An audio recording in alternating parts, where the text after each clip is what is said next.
Assalamualaikum warahmatullahi wabarakatuh. Selamat pagi, selamat siang, selamat sore, dan selamat malam buat teman-teman yang berada di sana. Perkenalkan, kami dari kelompok satu akan mempresentasikan tentang pendahuluan pajak internasional.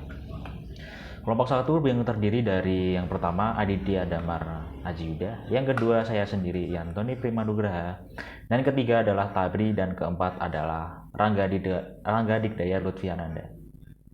Jadi kelompok satu ini nanti akan membahas tentang pajak internasional, yang dimana selanjutnya nanti akan diperjelaskan oleh beberapa teman kita. Pajak internasional merupakan kesepakatan perpajakan antar negara yang mempunyai persetujuan penghindaran pajak berganda atau P3B dan dilakukan sesuai dengan ketentuan dalam Konvensi Wina. Pertumbuhan perdagangan dan investasi internasional. Pertumbuhan berbasis ekspor dan impor menerangkan bahwa beberapa aktivitas di suatu daerah adalah basic, dalam arti bahwa pertumbuhannya menimbulkan dan menentukan pembangunan menyeluruh daerah itu. Sedangkan aktivitas-aktivitas lain atau non-basic merupakan konsekuensi dari pembangunan menyeluruh tersebut. Pertumbuhan ekspor Indonesia pada tahun 2011 mencapai 29,1%, melambat jika dibandingkan 2010 yang tumbuh 35,6%, sedangkan pertumbuhan impor Indonesia selama 2011 sebesar 30,7%, yang terutama disajikan oleh impor hasil minyak yang tumbuh 56,1%. Impor masih didominasi oleh bahan baku dengan proporsi sebesar 73,8% dari total impor. Maka dari itu, melambatnya perekonomian dunia akibat krisis membuat permintaan produk ekspor, termasuk produk ekspor dari Indonesia, ikut menurun, yang tidak hanya berdampak terhadap perekonomian nasional tetapi juga perekonomian di daerah. Pendapatan asli daerah dari ekspor semakin menurun. Lalu investasi internasional merupakan penanaman modal dari investor asing maupun investor asing yang bekerjasama dengan investor dalam negeri untuk melakukan usaha di Indonesia. Manfaat yang paling nyata dari masuknya investasi internasional adalah meningkatnya pendapatan dengan melalui pajak. Selain itu, menciptakan hubungan yang lebih stabil dalam lingkup perekonomian dua negara. Yang kedua ada faktor yang mempengaruhi investasi internasional. Satu, prospek pertumbuhan ekonomi. Dua, resiko kedaulatan. Tiga, suku bunga. Empat, tarif pajak. Dan yang terakhir ada kurs. Selanjutnya ada pertimbangan ekonomi perdagangan internasional. Ini faktor terjadinya perdagangan internasional ya, saya jabarkan. Satu, ada perbedaan sumber daya alam atau SDA. Dua, penghematan biaya produksi, SDM, dan ilmu pengetahuan. Yang ketiga ada pemenuhan kebutuhan nasional. Yang keempat ada pemasukan negara. Yang kelima ada memperluas pasar. Yang keenam ada peningkatan produk UMKM. Yang ketujuh dan terakhir ada kerjasama antar negara. Selanjutnya ada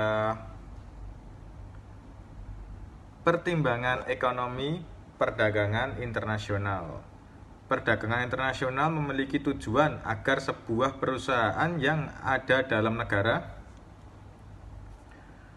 dapat menjalankan mesin produksinya secara maksimal dan dapat menjual stok produknya tanpa perlu mengkhawatirkan kelebihan produksi yang dapat mengakibatkan turunnya harga produk maupun jasa yang dijual. Kemudian perdagangan internasional juga sangat mempengaruhi pertumbuhan ekonomi suatu negara. Jika suatu negara lebih banyak melakukan ekspor daripada impor, maka pendapatan nasional negara tersebut akan naik sehingga nantinya berpengaruh positif terhadap pertumbuhan ekonomi. Perdagangan internasional juga membantu menghasilkan lebih banyak lapangan pekerjaan melalui pembangunan industri-industri baru guna memenuhi permintaan produk di berbagai negara. Hal ini turut serta dalam menekan angka pengangguran. Kemudian ada dampak positif perdagangan internasional bagi Indonesia. Yang pertama, menarik investasi. Kemudian yang kedua menciptakan lapangan pekerjaan. Yang ketiga peningkatan kualitas produk dalam negeri ya tentunya. Kemudian yang keempat mengurangi hambatan perdagangan internasional. Dan yang kelima meningkatkan kesejahteraan dan kemakmuran hidup masyarakat. Oke, secara garis besar, pajak internasional mengatur dua hal, yakni pemajakan sumber pajak dalam negeri yang mendapatkan penghasilan dari sumber di luar negeri dan pemajakan subjek pajak luar negeri yang menerima yang mendapatkan penghasilan dari sumber di dalam negeri. Yang kedua adalah faktor yang sangat mempengaruhi. Tentunya ini ada dua faktor.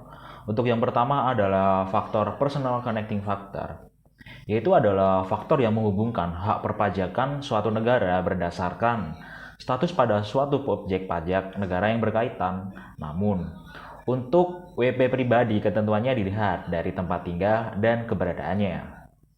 Untuk yang kedua ini adalah faktor objective connecting factor, yaitu faktor yang menghubungkan hak perpajakan suatu negara berdasarkan dengan aktivitas ekonomi atau objek pajak yang berkaitan dengan daerah teritorial suatu negara.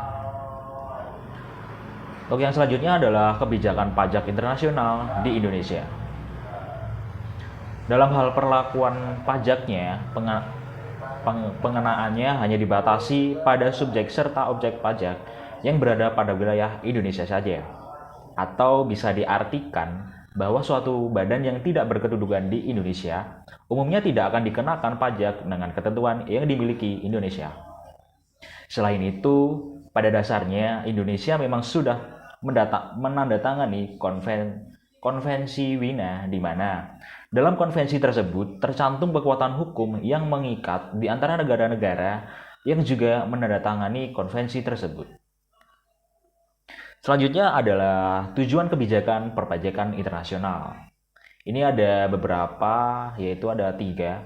Untuk yang pertama adalah untuk memajukan perdagangan antar negara, mendorong laju investasi di masing-masing negara. Pemerintahan berusaha untuk meminimalkan pajak yang menghambat perdagangan dan investasi tersebut. Untuk yang kedua adalah masing-masing negara berhak untuk menentukan pajak dalam batas kenegaraannya yang mengakibatkan perbedaan perpajakan di tiap-tiap negara, selain juga disebabkan perbedaan budaya dan pemaksaan pajak. Untuk yang ketiga adalah perbedaan tersebut meliputi perbedaan dalam penentuan pajak dan penentuan biaya. Terima kasih, cukup sekian presentasi dari kelompok 1 tentang perpajakan internasional.